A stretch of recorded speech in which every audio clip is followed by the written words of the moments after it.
لا إله إلا الله محمد رسول Bismillahirrahmanirrahim. Assalamualaikum warahmatullahi wabarakatuh. Alhamdulillahillazi hadana lihadza wa ma kunna linahtadiya laula an hadana Allah. Asyhadu an la ilaha illallah wahdahu la syarikalah wa asyhadu anna Muhammadan abduhu wa rasuluhu la nabiyya ba'dah. Allahumma salli ala Sayyidina Muhammad ibn Abdillah wa ala alihi wa sahbihi wa mawala. Amma ba'du, bapak-bapak, ibu-ibu yang dirahmati Allah, puji syukur kita panjatkan kehadirat Allah. Alhamdulillah bahwa sampai dengan subuh hari ini kita masih dapat sama-sama melaksanakan berbagai macam aktivitas. Di antaranya tadi kita sholat subuh berjamaah, untuk kemudian kita lanjutkan dengan iktikaf dan kajian kajian kitab ya, Ihya Ulumuddin. Dan pada kesempatan hari ini kita akan membahas tentang faidah-faidah pernikahan. Jadi kalau pada bulan lalu Imam Al-Ghazali ya, membahas tentang argumen-argumen orang yang melakukan pernikahan dan yang tidak melakukan pernikahan, didasarkan pada kesempatan orang tersebut untuk banyak beribadah, mana lebih banyak ibadahnya. Jadi bukan karena jomblo tidak karuan, bukan Pak tapi karena didasarkan pertimbangan banyak ibadah gitu ya. Tapi sebagaimana sudah kita jelaskan pada bulan yang lalu, ternyata argumen-argumen untuk menikah itu lebih kuat gitu ya daripada argumen-argumen untuk meninggalkan pernikahan. Alasannya adalah supaya ibadahnya lebih banyak.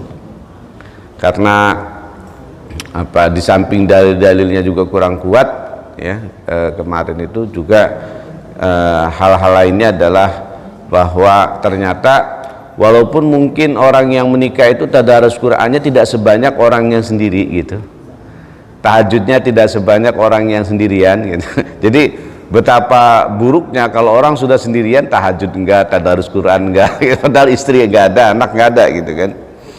Nah tetapi orang berumah tangga tadarusnya mungkin tidak sebanyak yang sendirian, kemudian tahajudnya tidak sebanyak yang sendirian, tapi dia ketika mengurus istri dan anaknya, memfasilitasi mereka untuk kebutuhan-kebutuhannya, itu adalah bagian ibadah yang dicatat oleh Allah Subhanahu wa taala yang pahalanya begitu sangat besar. Kan gitu ya. Nah, maka kemudian pada hari ini ada 5 faedah pernikahan kata Imam Al-Ghazali. Pertama, al-waladu, anak. Ya, kenapa anak nanti kita bahas gitu. Tapi yang pasti bahwa anak adalah merupakan hal yang tidak mungkin kita lakukan tanpa proses pernikahan. Ya. Kalaupun ada yang bertanya kan lewat yang penting hubungan suami istri kan bisa punya anak juga Pak Ustadz, kayak orang-orang di barat. Ya itu kan bukan jalan agama gitu ya. Prosesnya sudah maksiat, apalagi yang lain-lainnya. Wa kasrus syahwati. Jadi dengan menikah ini maka kemudian syahwat kita pun bisa disalurkan gitu ya. Dengan menikah itu syahwat bisa disalurkan. Wa tadbirul manzili, mengelola rumah tangga. Yang ini tidak mungkin bisa dilakukan tanpa proses pernikahan. Sementara dalam pengelolaan rumah tangga itu banyak sekali pahala-pahala yang akan kita dapatkan. Ketika seorang ayah bekerja, maka pekerjaan mencari nafkah itu adalah merupakan pahala yang begitu besar.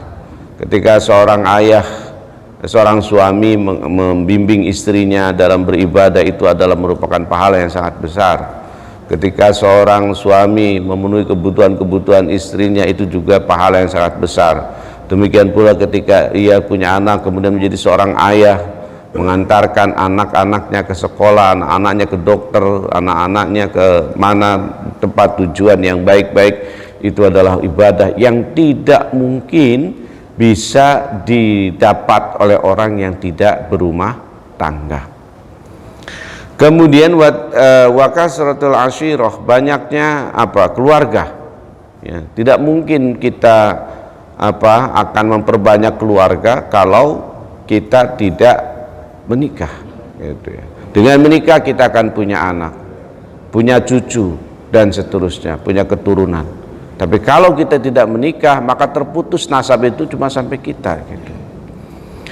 Wa mujahadatun nafsi bil qiyami bihinna, dan bersungguh-sungguh, ya, ini kesungguhan untuk untuk memberikan, ya, bimbingan, kemudian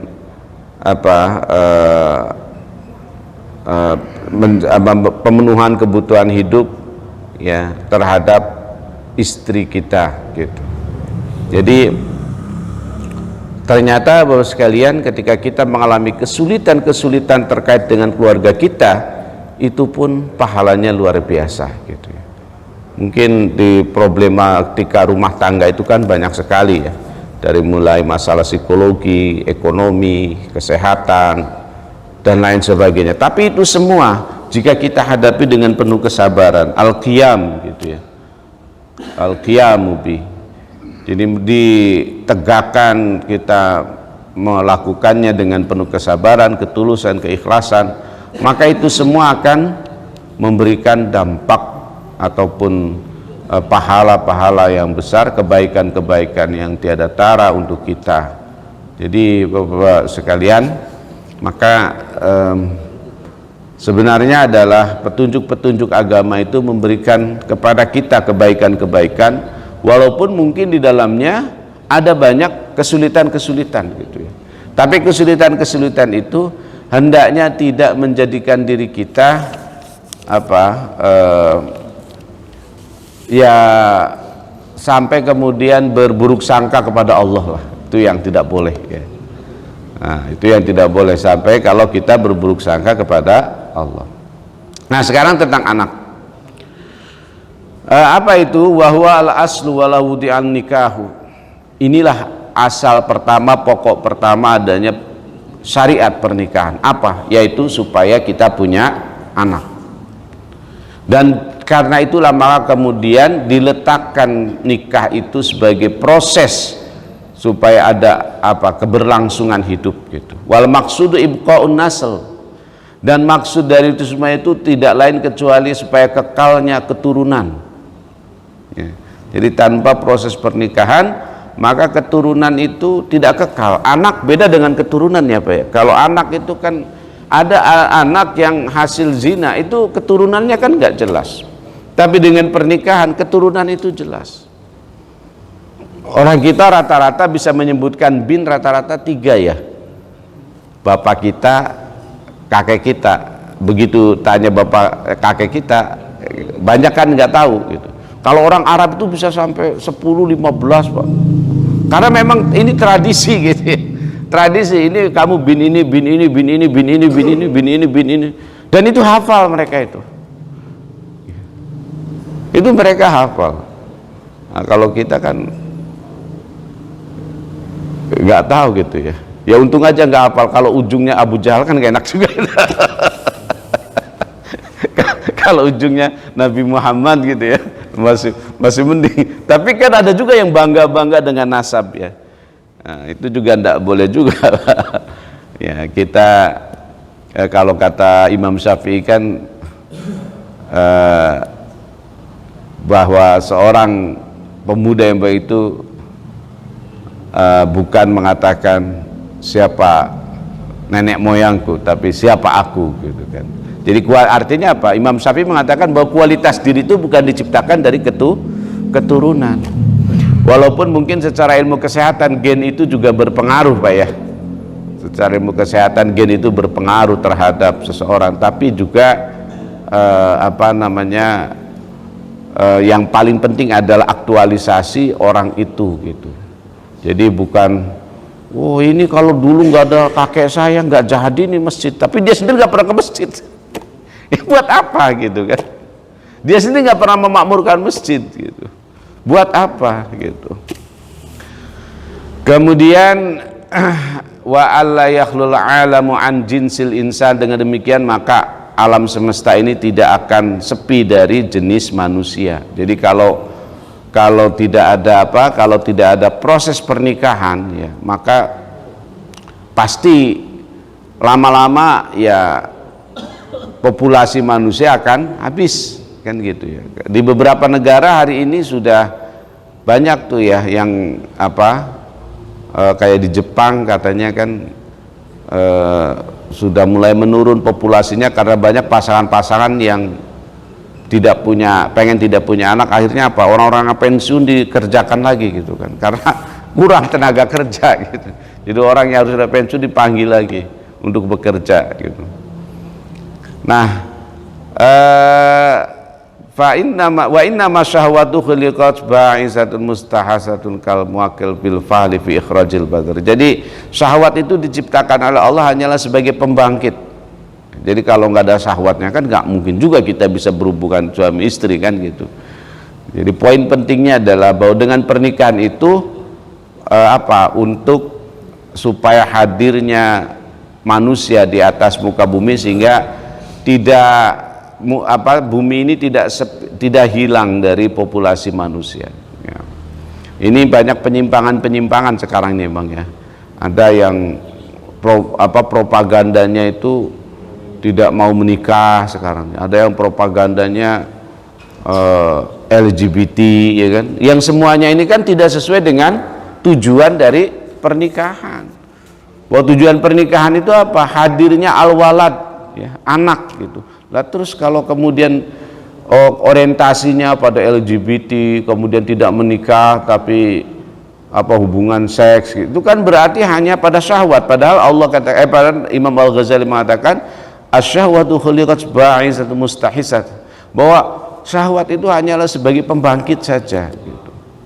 Ya, karena kalau tidak ada syahwatnya ya tidak bisa kita punya anak ya kan. Gitu. Karena lewat syahwat itulah maka kemudian anak itu hadir. Seperti misalnya petani gitu kan, dengan menyemai benih gitu ya. Kalau nggak ada benihnya kan nggak bisa tumbuh gitu. Demikian pula wabil unsa fitamkini minal hars talatufan bihima fis siyaqah. Nah demikian pula perempuan ini adalah ya sebagai tempat untuk menanam ya.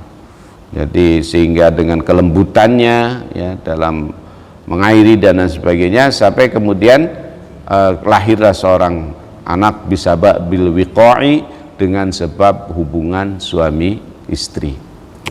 Nah, untuk mendapatkan hubungan suami istri secara sah itu kan lewat akad nikah gitu. Jadi akad nikah itu memang kalau kita baca ayatnya ya, yang surat Ar-Rum yang sering dibaca itu kan itu dikaitkannya dengan tanda-tanda ayat Allah yang tanda-tanda kekuasaan Allah yang ada di alam semesta ya kan.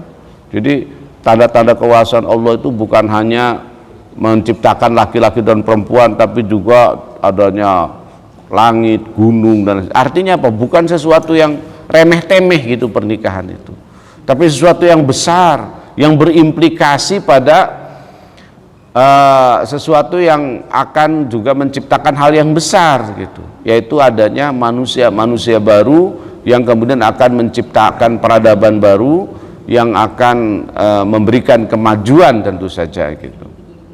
Nah oleh karena itu Bapak sekalian, wa fit tawassulil walad ya, untuk mencapai supaya mendapatkan anak yang baik itu paling tidak itu min arba'atin aujuh fil asli. Jadi ada ada empat aspek yang harus kita pegang teguh supaya supaya kita mendapatkan perkenan Allah Subhanahu wa taala. Apa saja empat aspek itu? Pertama, al-awwal muwafaqatu mahabbatillah bisa'i fi tahsilil walad bi husnil insan jinsil insan.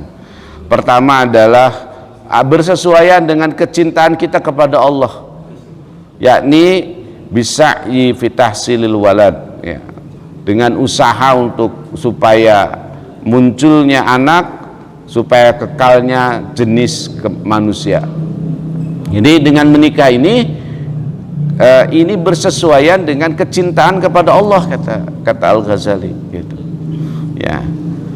Wa adaqul wujuh wa ba'duha. Ini adalah merupakan hal yang paling jauh an afhamil jamahir, dari pemahaman orang banyak, wa huwa haq wa afwaha. Padahal ini adalah merupakan yang paling hak, paling benar dan paling kuat, ya.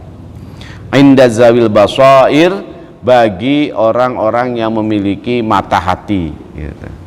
Jadi melalui anak inilah maka kemudian, ya, kecintaan kita kepada Allah itu bersesuaian. Maka kemudian memang akhirnya dicelalah orang-orang yang yang menggugurkan, orang-orang yang kayak zaman dulu itu membunuh anak perempuannya, itu bagian dari hal-hal yang terlaknat. Karena apa? Karena itu semua tidak sesuai dengan maksud yang Allah berikan, ya, jadi maksud Allah memberikan supaya kita menikah dan punya anak itu adalah anak itu supaya dipelihara, gitu, supaya anak itu dididik, supaya anak itu mendapatkan penghidupan yang layak, dan kemudian ia menjadi generasi penerus kita, gitu. Dan oleh karenanya semua upaya-upaya terkait dengan pengguguran dan seterusnya itu adalah merupakan satu dosa yang besar, ya. Walaupun juga memang ada pengguguran yang atas rekomendasi medis, ya kan. Kalau ini ya kita tidak bisa tidak bisa mengelak, ya, karena memang pilihan-pilihannya kalau sudah medis ini kan sudah didasarkan pada perkiraan-perkiraan yang 90 sekian persen lah, ya, karena ilmu pengetahuan nggak pernah mengklaim 100% lah. Selalu ada margin error, ya, minimal 5%, walaupun ilmu pengetahuan alam. Jadi jangankan ilmu pengetahuan sosial, ilmu pengetahuan alam pun yang kata orang eksak gitu, pasti, tapi tetap tidak pernah mengklaim diri bahwa 100% itu benar, ya. Jadi kalau secara medis ini, kalau anaknya tidak digugurkan, ibunya tidak akan kuat. Itu kan secara medis, ya. Nah, tapi dokter memang mengatakan begitu, gitu. Ya, kalau bapak misalnya, sudahlah, biarin dua-duanya. Nah, bapak nanti kalau misalnya ibunya meninggal, ya itu udah takdir, ya. Itu berarti bapak sudah siap dengan itu, gitu ya. Tapi bisa jadi kemudian ternyata selamat dua-duanya, kan gitu. Nah, makanya ilmu pengetahuan tidak pernah mengklaim kebenaran 100%, tetapi 95% misalnya, ya, akan terjadi kematian kepada ibu jika anak tidak digugurkan, misalnya seperti itu. Nah, kalau ketika misalnya analisa sains begitu ada, yaitu bagian dari pengecualian. Tapi kalau orang misalnya, ya, karena hal-hal yang sifatnya apakah itu takut misalnya kehidupannya, ya, ekonominya, sampai kemudian wah udah kita gugurin aja misalnya. Nah, itu ya bagian dari hal yang berdosa, gitu. Karena semua anak itu adalah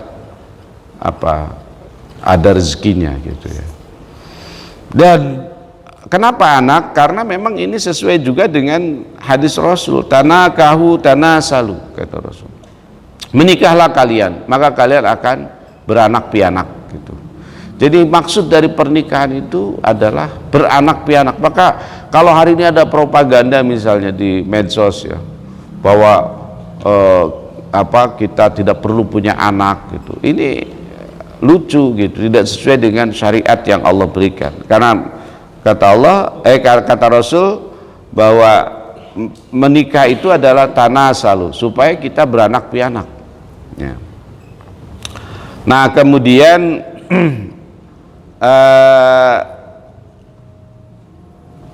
berikutnya inna baqa'an nasl wan nafs mahbubun, ya, bahwa langgengnya ya, langgengnya keturunan gitu. Itu adalah dicintai ya. Sehingga yuhibbu anna fana'aha makruhun indallah, sehingga kalau kemudian tidak ada lagi jenis manusia di makhluk muka, jenis manusia di muka bumi ini, ya maka ini adalah merupakan sesuatu yang dibenci oleh Allah Subhanahu wa taala. Artinya ya orang yang punya anak itu lebih lebih disukai lah ya. Kalaupun kemudian ada keluarga-keluarga yang tidak punya keturunan gitu karena mandul dan lain sebagainya, maka yaitu bagian dari takdir Allah ketika misalnya sudah berusaha tetapi tidak ketemu. Nah, kalau sudah itu sudah berusaha kan, berobat ke dokter ke mana, ternyata tidak juga mendapatkan keturunan, yaitu sudah sudah bagian dari takdir Allah yang juga ya memang tidak bisa juga kita ini Pak ya, kita lawan gitu, kecuali kalau misalnya istri mengizinkan ya, misalnya untuk menikah lagi. Tapi kan belum tentu juga yang mandul itu suaminya, istrinya bisa jadi suaminya gitu. Dia nikah lagi juga punya anak juga gitu, misalnya seperti itu. Kalau itu ya bukan termasuk bagian dari keinginan kita untuk melawan fitrah ataupun syariat ya, karena syariatnya itu tanakahu tanasalu, bernikahlah kalian maka kalian akan punya keturunan. Intinya Bapak sekalian, bahwa keturunan ini adalah, atau anak ini adalah merupakan hal yang disukai oleh Allah Subhanahu wa taala. Karena dengan adanya anak ini maka jenis kehidupan manusia akan terus kekal gitu ya, sampai dengan hari kiamat nanti. Tapi kalau kemudian manusia tidak menikah atau menikah tidak punya anak gitu, disengaja untuk tidak punya anak, karena ada Pak malah sekarang ini sudah mereka memviralkan, istilahnya apa saya lupa, tapi mereka punya istilah bahwa tidak perlu punya anak gitu, tidak perlu punya anak. Di beberapa negara Eropa juga sudah banyak seperti itu, sehingga ada insentif tertentu ya jika punya anak dan seterusnya gitu. Nah, berikutnya al-wajsani as-sa'yu fi mahabbati Rasulillah. Jadi selain punya anak itu bagian usaha kita untuk mendapatkan cinta Allah, juga usaha kita bagian usaha kita untuk mendapatkan cinta Rasulullah gitu. Kenapa? Karena Rasul senang kalau kita punya anak. Ada dalam hadis itu kan bahwa banyaknya umat Rasul itu bisa membanggakan beliau gitu kan, dibandingkan nabi-nabi yang lain gitu. Jadi oleh karena itu kata Al-Ghazali, punya anak ini adalah sayu fi mahabbati Rasulillah waridahu bitaksiri ma bihi mubahat. Fi mahabbati Rasulillah waridahu. Jadi untuk mendapatkan cinta Rasulullah dan ridhonya Rasulullah ya, karena banyaknya apa-apa yang akan dibanggakan oleh Rasulullah, yaitu dari keturunan kita, dari umat Nabi Muhammad sallallahu alaihi wasallam gitu. Wa yadullu ala muraati amril waladi jumlatun bil wujuhi kulliha ma ruya an Umar radhiyallahu anhu annahu kana yanku katsiran wa yaqulu inna ma ankihu lil waladi. Ini adalah karena juga ada hadis dari Umar radhiyallahu anhu bahwa pernikahan itu memang supaya ada keturunan. Gitu. Pernikahan itu supaya ada keturunan. Jadi aneh kalau menikah sengaja tidak punya anak gitu. Nah kemudian memang ini Bapak sekalian, ada misalnya pernyataan hadis begini, khairun nisaikum al-walud al-wadud, bahwa sebaik-baik istri kamu adalah orang yang melahirkan dan orang yang penuh kasih sayang. Nah berarti kalau tidak melahirkan berarti tidak termasuk yang terbaik gitu. Tapi ini ya kalau sudah ada kendala-kendala kesehatan kan repot juga ya Pak ya. Kita tidak bisa juga menyalahkan, wah kamu bukan perempuan terbaik nih, kenapa tidak bisa melahirkan anak misalnya. Kan secara psikologis kasihan kalau misalnya ada perempuan yang seperti itu. Belum lagi kemudian kalau secara medis belum tentu juga dia yang mandul gitu. Nah kemudian dari aspek ketiga, ayat kia ba'dahu waladan shalihan yad'ula. Nah ini dengan adanya anak itu, di samping tadi mendapatkan mahabbah Allah, mahabbah Rasulullah gitu, anak itu akan bermanfaat sampai kita meninggal. Kenapa? Karena anak yang soleh itu akan mendoakan kedua orang tuanya, kama warada fil khabari, seperti yang terdapat dalam hadis bahwa anna jami'a amal ibni Adam munqati'un, bahwa semua amalan anak Adam itu akan terputus ila salasan, kecuali 3. Fazikral waladus sholih, maka diantara 3 itu disebutkan adalah al-walad al-sholih. Nah, wa qaulul qail, pendapat ada satu pendapat innal walada rubbama lam yakun sholihan wa la yu'assiru fa innahu mu'minun. Nah, ini satu pendapat Pak, bahwa seorang anak itu walaupun nggak soleh nggak berpengaruh. Kenapa? Karena sepanjang dia mukmin maka doanya itu akan berpengaruh, akan sampai kepada kedua orang tuanya gitu. Itu kalau nggak soleh nauzubillah min dzalik ya Pak. Tapi seandainya pun tidak soleh gitu, katakanlah nggak sholat, nggak puasa, tapi rajin doain orang tuanya doanya itu nyampe Pak, doanya nyampe gitu.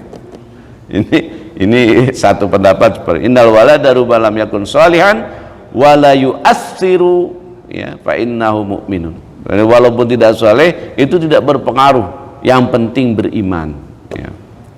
Wa shalahu wal ghalib ala auladi dzawil din, karena orang soleh itu pada umumnya adalah memang atas bimbingan ayah yang beragama. Jadi memang ketika ayahnya orang tuanya orang tuanya beragama, la siyama idza anzama ala tarbiyatihi wa hamlihi ala shalah, apalagi kemudian memang disengaja untuk mendidik dan membawanya kepada kebaikan, kesolehan, itu tentu anak menjadi soleh. Jadi memang ya anak soleh itu juga tergantung dari kita Pak ya, pendidikan kita gitu. Kalau pendidikan kita tidak menuju pada kesalihan, tetapi kita menjadi anak soleh juga ya repot juga gitu ya, pasti akan ada pertentangan di situ. Nah, wabil jumlah, nah intinya doaul mukmini, doanya orang mukmin li abawaihi, untuk kedua orang tuanya, mufidun, itu akan berfaidah, akan berpengaruh baik kepada orang tuanya gitu. Barron kana au fajrun, baik anak itu menjadi anak yang soleh maupun anak yang banyak dosa, tetap doanya itu akan mengalir. Fahuwa musabun ala da'watihi, maka orang itu, yakni orang tua itu akan diberikan pahala atas doa-doa anaknya, wa hasanatihi, dan kebaikan-kebaikan anaknya gitu. Nah tentu ini hikmah ya punya anak ya. Pasti kalau anak kita sekolahkan ya di sekolah agama atau dipesantrenkan atau diberikan pendidikan agama walaupun di sekolah umum gitu, diberikan pemahaman bahwa kamu harus sholat, kamu harus ngaji, kamu harus puasa, dan anak itu menjadi anak yang taat ibadahnya gitu, maka insya Allah ini anak berarti kebaikan-kebaikannya juga akan nyampe kepada kedua orang tua gitu. Jadi bukan cuma doanya Pak, kebaikan-kebaikannya di sini dikatakan ala da'watihi wa hasanatihi, atas doa dan kebaikan-kebaikan anak. Jadi sebenarnya Kan ada banyak juga ya ulama yang mengatakan kalau kita sedekah kita niatkan untuk orang tua kita gitu, kita korban kita niatkan untuk orang tua kita. Sebenarnya kalau menurut pendapat Imam Ghazali, ya kebaikan kita itu otomatis akan nyampe kepada orang tua kita, nggak perlu dijaharkan. Jadi kebaikan Pak Edi semuanya, sedekahnya, kesabarannya, mendidik anak, itu akan nyampe juga ke orang tua Pak Edi gitu ya. Ya intinya memang kebaikan-kebaikan itu harus kita tanamkan, maka kebaikan itu akan juga diberikan gitu ya. Nah ini berdasarkan firman Allah di dalam Quran surat At-Tur ayat 21, wal haqna bihim dzurriyyatahum wa ma'alatna min amalihim min syai'. Dan nanti kita akan dipertemukan dengan keturunan kita gitu ya, dan tanpa kemudian kita juga menanggung beban apa yang dilakukan oleh anak kita. Kenapa? Karena setiap orang akan bertanggung jawab dengan amalan sendiri-sendiri. Nah aspek yang keempat, keuntungan punya anak itu apa Pak? Ayyamu tal waladu qablahu fayakunu lahu syafi'an. Kalau anak itu meninggal pada masa kecil, maka itu akan menjadi syafaat gitu, bagi orang tuanya. Jadi oleh karena itu ya bagi bapak-bapak yang misalnya punya anak kecil kemudian meninggal dunia, itu investasi gitu ya, karena kata Rasul inna tifla yajuru bi abai ilal jannah, bahwa anak kecil yang meninggal itu akan menyeret orang tuanya ke dalam surga ya. Maka beruntunglah bapak-bapak yang misalnya anaknya ya masih bayi wafat atau usia balita wafat, karena itu investasi buat keluarga bapak-bapak itu. Bapak dan istri mungkin bisa diseret ke dalam surga oleh anak tersebut gitu ya. Nah ini status hadisnya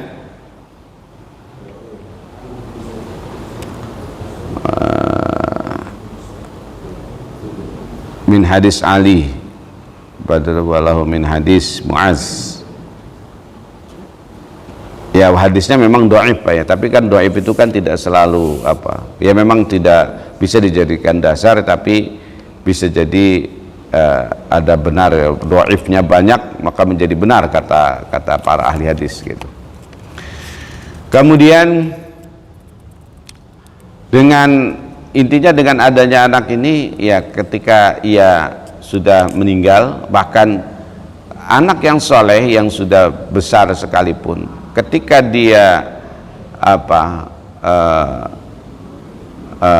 akan masuk surga dan tidak melihat orang tuanya, dia akan bertanya, la adkhulul jannata illa wa abai ma'i, saya tidak akan masuk surga kecuali orang tua saya bersama saya gitu kan. Ya sudah, udkhulu abai ma'ahul jannah, udah kalau gitu masukkan dia kata. Jadi kata malaikat, orang kamu masuk ke surga. Enggak, malaikat saya nggak mau masuk surga, saya nggak ngelihat orang tua saya. Ya sudah, kata Allah, masukkan dia sama orang tuanya ke dalam surga. Nah ini juga ada hadis yang begini ya, walaupun kita nggak tahu nih status hadisnya, ya memang hadisnya dhaif juga gitu ya, dhaif juga. Jadi banyak hadis dhaif ternyata yang terkait dengan anak yang bisa membawa kita ke dalam surga itu. Nah Bapak sekalian, poinnya memang gini, kan ada hadis yang menyatakan bahwa orang itu bisa masuk surga karena ada permintaan ahli surga kan, walaupun itu temannya gitu, walaupun itu temannya. Misalnya begitu di surga kita tidak melihat si fulan, padahal si fulan ini teman kita ngopi gitu kan. Nah maka kemudian malaikat, mana fulan? Wah fulan lagi neraka. Waduh malaikat, saya nggak bisa ini, nggak nikmat hidup di surga kalau tanpa fulan gitu kan. Nah Maka kemudian fulan dihadirkan, karena surga itu tidak ada ketidaknikmatan Pak, semuanya harus nikmat gitu ya, semuanya harus nikmat. Nah ini faedah yang pertama terkait dengan anak ya Bapak sekalian. Kemudian faedah pernikahan yang kedua tentu atas roh minasyaiton, jadi menjaga dari setan ya, wa kasrut tawakkul wa daf'i awa'il syahwat gitu. Jadi dengan adanya pernikahan syahwat kita bisa terkendali sehingga kita bisa terjaga dari godaan setan gitu ya, hifdzul faraj, dan bisa menahan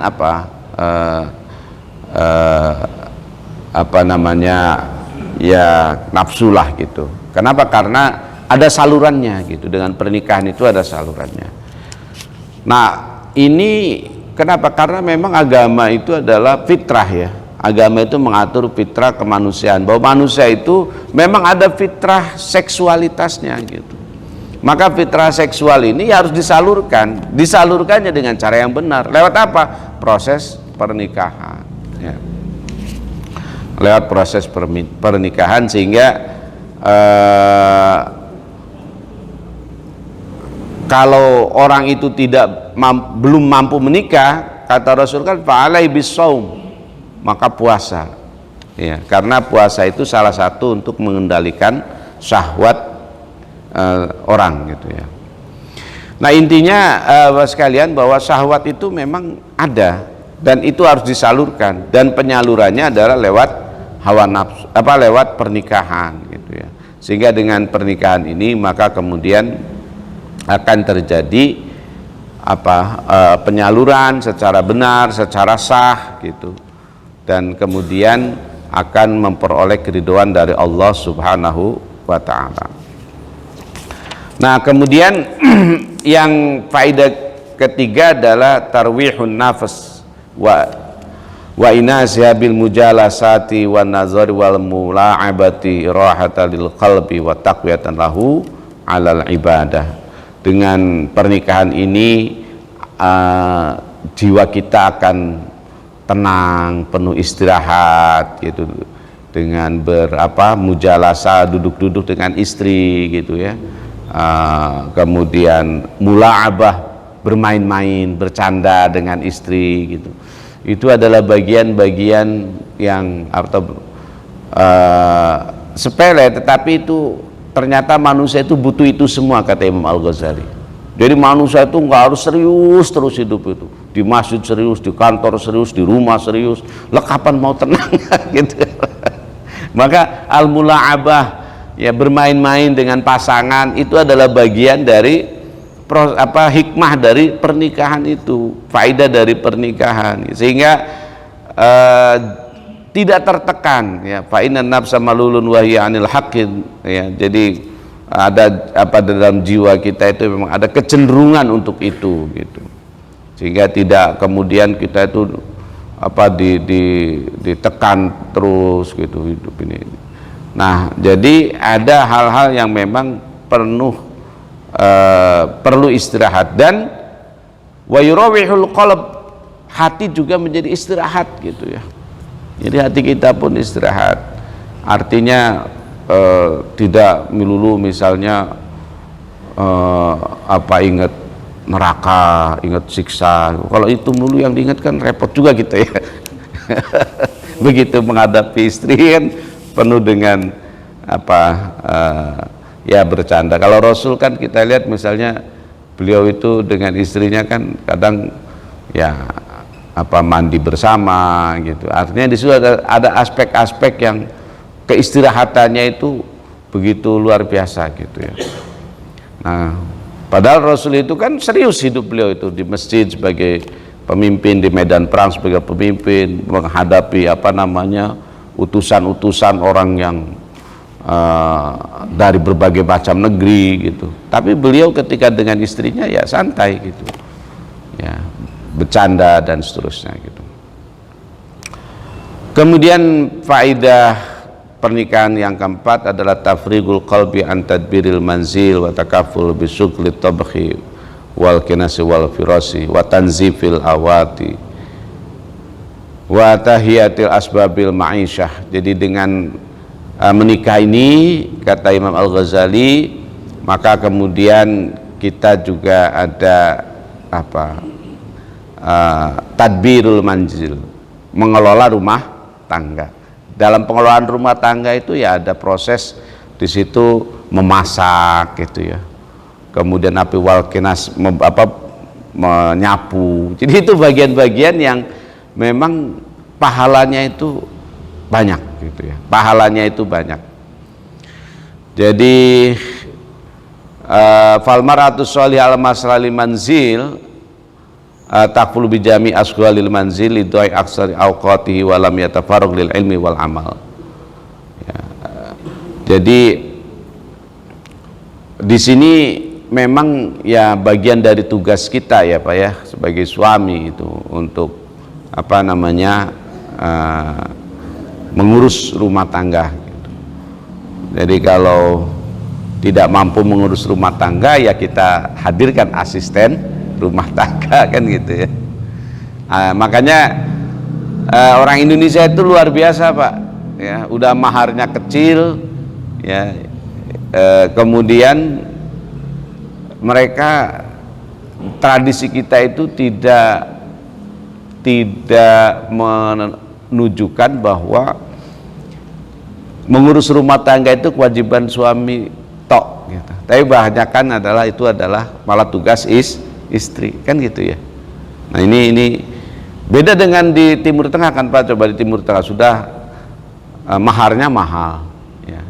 Terus mahar di sana itu Pak paling murah itu rumah dengan seluruh isinya, itu mahar itu. Jadi kalau misalnya pasangan ini sudah menikah terus bercerai, maka yang keluar tuh suami, karena namanya mahar itu adalah milik istri. Nah kalau di kita kan seperangkat alat sholat udah beres itu ya. Nah, terus yang kedua, mengurus rumah tangga kewajiban suami, maka kenapa di sana membutuhkan ART ya, asisten rumah tangga begitu banyak. Karena memang istri tugasnya hanya melayani suami, mendidik anak, itu saja. Dapur kotor, kotor itu tugas suami. Suami nggak bisa, maka kemudian menghadirkan asisten rumah tangga.